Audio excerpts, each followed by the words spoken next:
Imagine you're one of the first human beings, and you're walking with your kid, and you see a lion. And you don't know what a lion is, so you take your kid over to play with him. And the lion eats your kid. So you go home, and you're sad, but it's okay, you get your wife pregnant, and in 5 years, you're walking again with your new kid, and you see a lion far away. This time you hide with your kid, and the lion eventually leaves, and you both survive. So you come out, you start walking with your kid again, and a bird flies over, and all of a sudden, your kid drops dead. And you go home sad again, you get your wife pregnant again, and you make a promise to yourself. You're going to make sure that you hide your new kid from lions, and that you'll hide him if you see a bird flying over. So there are two ways that we think. Both of the decisions that you made are based on the fast, automatic thought process which Kahneman calls System 1. System 1 is where we find how irrational and illogical or just simply how stupid we really are, so it can lead us to not value System 1 or think that it's useless. If you had used your slow, more rational and logical thinking, you would have found that you were right about the lion, but the bird had nothing to do with your kid's death. But we should value System 1 because it has huge benefits. It's the reason why we've survived. Yes, maybe at the cost of some really ridiculous assumptions like your kid dying every time a bird flies over, but if we had rationally thought about what a loud noise might mean and analyze it carefully instead of being scared and running away from it immediately, we wouldn't be here. So big idea 1 is understanding System 1 and System 2. There are huge benefits to both systems.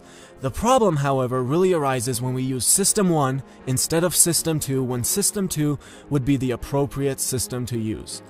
And this leads us to all kinds of biases and fallacies that are not optimal. It's not optimal to think that if a bird flies over, your kid will drop dead. So if I were to ask you these two questions, what would your answer be? 1. Is the height of the tallest redwood more or less than 1,200 feet? And 2. What is your best guess about the height of the tallest redwood? So one group was asked these questions, and another group was asked the exact same questions, except instead of 1,200 feet in the first question, this time they were asked whether the height of the tree was more or less than only 180 feet. So what do you think the answers looked like? The first group's mean guess was 844 feet. The second group's mean guess was only 282 feet. That is a huge difference. This is what is known as anchoring. So ask yourself, and throughout this video, how can knowing this be useful to you? Dan Ariely, one of my favorite economists, talks about how we have no idea about most things and what they should cost. If you're not an expert, just like we aren't in most things, you don't know how tall a redwood tree should be. I don't know what a microwave should cost when I go buy it. Should it be $99? $199? I have no idea. So we use different ways to approximate what it should be, and anchoring is one of them. So again, how is this useful to you personally? If you're the buyer, do you want to look at the MSRP and be anchored to that?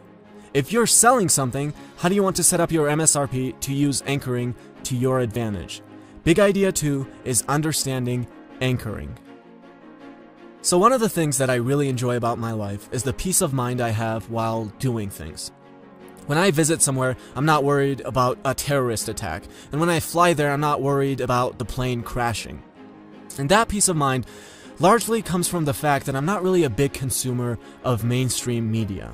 But I meet people all the time who are really constantly worried. Have you seen how terrorism is taking over the world? What are we headed towards? Have you seen how planes are just crashing all the time now? But in reality, it's not like the chances of those two things have risen in some dramatic proportion. They're highly unlikely, and I mean a probability very close to 0 that your plane will crash. And this is what is known as the science of availability. Even an event that has an almost non-existent probability of happening to you can be assigned a reasonable or even a high probability by you just because of what's available to you. So again, ask yourself, how can you use this concept to make your life better? Is it better to enjoy your life and realize that the world is actually not as bad as commonly portrayed, or watch the news every day where you'll be shown constant death and destruction because that's what sells? Big idea 3 is understanding the science of availability. Now, let's say I offer you to play a game with me. We're going to flip a coin.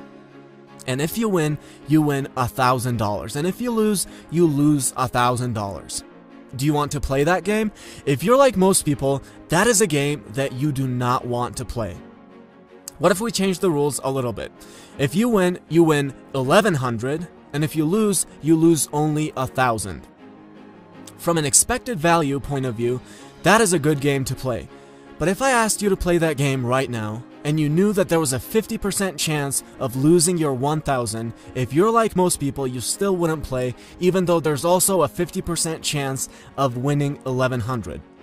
This is called loss aversion. Most people are very loss averse. In fact, you have to offer somewhere about $2,000 to get people to play.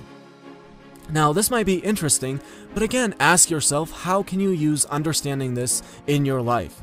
You know you're going to be more convincing explaining to someone what they're risking losing instead of what they could possibly gain. So maybe you want to convince someone that being an alcoholic is bad. How do you want to go about doing that? Do you want to talk about how they could possibly gain a better job and make more money if they overcome this problem? Or do you want to tell them how they're going to lose their loved ones, like their spouse and children?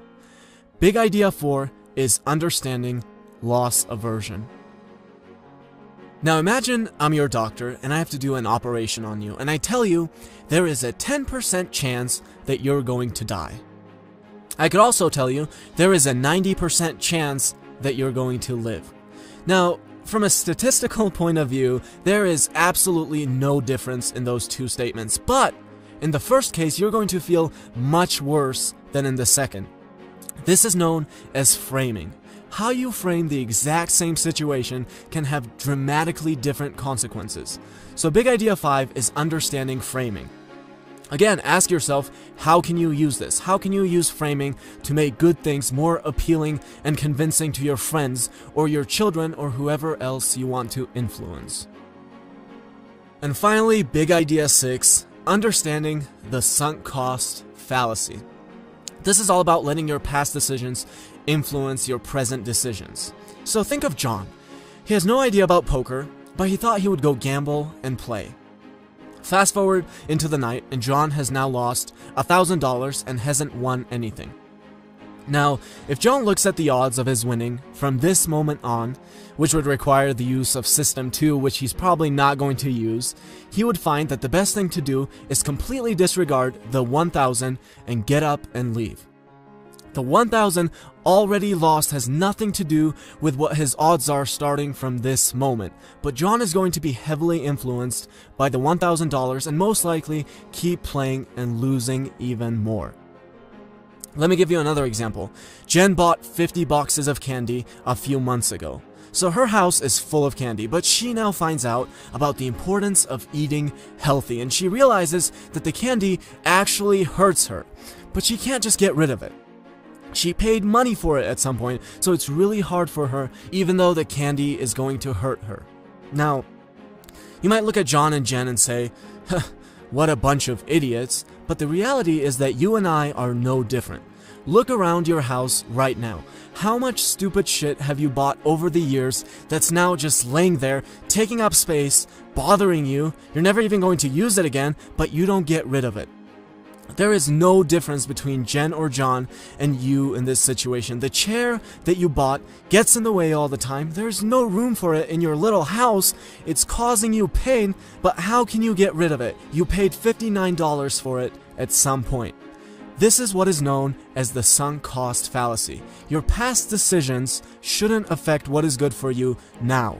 If you paid money for a bunch of candy at some point, it doesn't mean that it's good for you to keep eating it.